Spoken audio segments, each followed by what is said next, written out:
بسم اللہ الرحمن الرحیم۔ سبسکرائب کیجئے daily life tips YouTube channel کو اور ساتھ میں گھنٹی کو بھی دبا دیں۔ حضرت علی رضی اللہ تعالی عنہ سے روایت ہے کہ رسول اکرم صلی اللہ علیہ وسلم نے فرمایا، 7 ایسے اشخاص ہیں جنہیں تم قبر میں دفن کرو گے تو ان کے رخ قبلہ سے پھیر دیے جائیں گے۔ ساتھ ہی فرمایا کہ جاؤ جا کر قبریں اکھیڑ کر دیکھ لو، اگر ایسا نہ پاؤ کہ جیسا میں نے کہا تھا تو کہہ دینا میں نے غلط کہا تھا۔ عرض کی یا رسول اللہ صلی اللہ علیہ وسلم، یہ کون لوگ ہیں جن کے رخ قبلہ سے پھیر دیے جائیں گے؟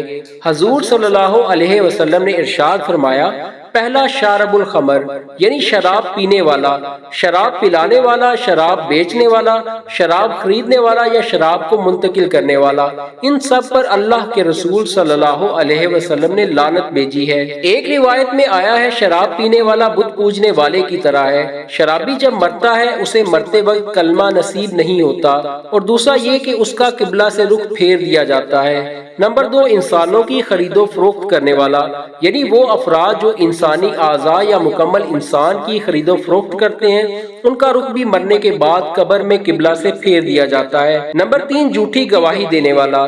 نمبر 4، سود کھانے والا۔ سود دینا، سود لینا اور سود لکھنا یہ سب اس میں شامل ہیں۔ سودی لین دین کے گناہ کے 70 درجے ہیں اور سب سے کم درجہ اپنی ماں سے زنا کے برابر ہے۔ ایسا شخص جو سودی لین دین کرتا ہو، موت کے بعد قبر میں اس کا رخ بھی قبلہ سے پھیر دیا جائے گا۔ نمبر 5، کسی کی فوتگی پر نوحے کرنے والی عورت۔ آنکھوں کا غم اور دل کا غم اللہ کی طرف سے ہے، لیکن ہاتھوں کا اور زبان کا غم شیطان کی طرف سے ہے۔ ایک روایت میں آیا ہے، جس نے گریباں نوچے، اپنے منہ پر تھپڑ مارے اور جاہلوں جیسی باتیں کی، اس سے ہمارا کوئی تعلق نہیں ہے۔ نمبر 6، جو شخص ذخیرہ اندوزی کرتا ہے۔ ذخیرہ اندوزی انسانوں کی خوراک اور جانوروں کے چارے وغیرہ کو کہتے ہیں، شریعت نے اس سے منع فرمایا ہے۔ حضور صلی اللہ علیہ وسلم نے ارشاد فرمایا، جس شخص نے 40 دن تک ذخیرہ اندوزی کی، اللہ تعالیٰ اسے 40,000 سال تک جہنم کی آگ میں جلائے گا۔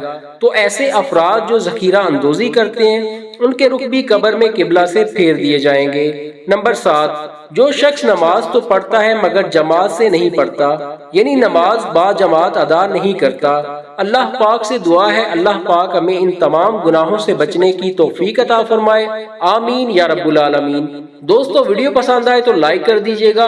ایسی ہی ویڈیوز روزانہ دیکھنے کے لیے ہمارے چینل کو بھی سبسکرائب کر دیجیے گا۔ خدا حافظ۔